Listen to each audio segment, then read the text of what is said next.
before the slide comes up, I'm here to talk to you guys about campaigning today, and more specifically, I'm here to talk to you guys about spam. Oh yeah, this isn't gonna work. In the last quarter, I've heard more and learned more about spam than I have since my Hotmail account all of a sudden just started auto-filtering out all these junk emails, and it felt like the spam problem was solved. And so as I kept hearing from partners that our emails are going to spam and all this stuff, I said, well, this makes no sense to me. Like, I thought that Google and that Outlook had all this shit under control and that they could just tell what's going on. So why are our partners telling us that the emails that we're telling them to send are going to spam? And so not only did I learn a lot in the last quarter, but today, so will you guys.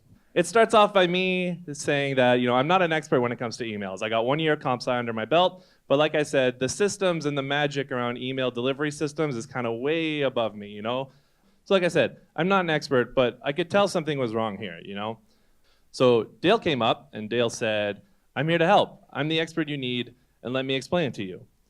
And then Dale talked a bunch of words that I don't understand, and as far as I could tell, it was just zeros and ones. And this joke really doesn't land when slides don't show up. So out of that, I was like, okay, I don't know what I should do. Should I pretend that I get it, act like the expert that I'm supposed to be, or do I just admit that I don't get it? Again, this doesn't really work when the slides don't show up. So Dale said, let me explain it to you again. And this time, I'll do it in the exact same way. And so this time, the second time around, it was at least English, and he used things like DMARC and DKIM and SPF records and protocols, and I was like, whoa, what the like, I still don't get it. I understand it, but I still don't get it. So one last time, Dale was like, okay, let me explain it to you again, and this time again in the exact same way. So he said, email is getting more sophisticated, and what Vendasta provides is pretty unique.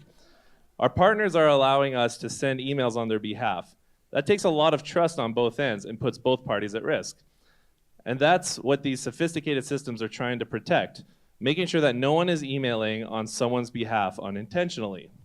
So think of DMARC, DKIM, SPF, and all those other records as digital handshakes between the two parties, agreeing on, you can send email on my behalf, and I'll back you up if I'm ever asked. And when he explained it to me like that, it all made sense all of a sudden. I was like, oh, yeah. So I was like, wow, this is great. Like, I can work with this. I can go up in front of everyone. I can talk about this now. I can tell my team why we're doing this and what it is that we have to do. And all this means is that email clients like Google and Outlook and that, they go and they do a check every time they know that it's actually somebody else who sent an email on your behalf.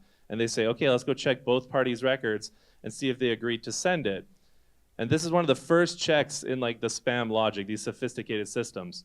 If nothing's there, that's fine. It's like a weaker grade, but the emails can still go through. Then they'll check other things like, what's the content of the email about? Is it all written in caps? Is there profanity in it? Is there explicit content in it? More and more of that stuff pushes you more and more down the spam list, and then you're gonna get flagged for spam.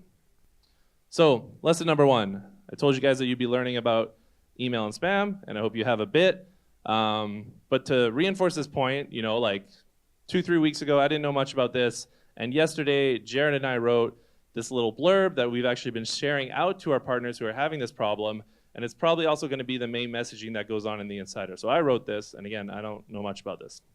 It says, in the fall of 2014, Vendasta introduced marketing automation, empowering you, our partners, to better market and provide solutions to local businesses under your brand. Since then, Vendasta has worked hard to keep up to date with the latest spam laws and regulation to prevent foul play, ensuring your emails have high deliverability and engagement rates. Still, email spoofers are a tenacious bunch, and Vendasta is taking the next step to ensure we can continue offering the service and value you come to expect from us. In order to ensure your emails are delivered successfully, we recommend setting Vendasta as a trusted service provider. This digital handshake is exactly what email services, such as Google and Outlook, look at to ensure an email is legitimate. While you will currently be able to send emails without following these steps, your deliverability rates will likely increase by implementing this extra level of security. You can expect an official announcement in the coming weeks, but please feel free to reach out to us at support@Vendasta.com with any questions you may have. So I hope that makes everything clear. That was lesson 1, a little bit about email for everyone here. Lesson 2 is that the war on spam is not over.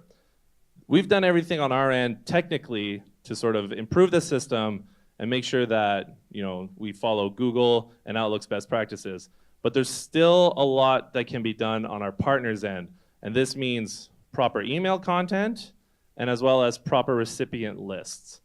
These systems are getting smarter and smarter, and they start recognizing if it's like, hey, you only send an email to this guy like once a year and the content is kind of like this, so we're just gonna automatically flag it for spam.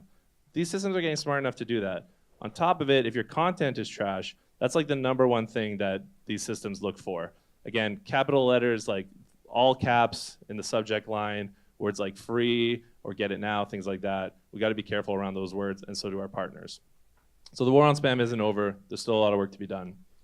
And finally, lesson 3, and this comes back to my personal overcomings with Dale, is really if you don't understand something that we talk about here every day, but it means something to you and your partners, don't be afraid to ask, explain it to me again, show it to me again.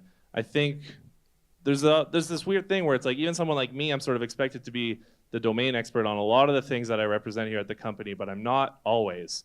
I try to put on a big front, I try to look like I am, but really this comes through knowing my faults and knowing what I'm good at and what I'm bad at, and not being afraid to ask for help and asking for people to reiterate what it means so I do truly understand this, and then I can come up here and talk to you guys all about it.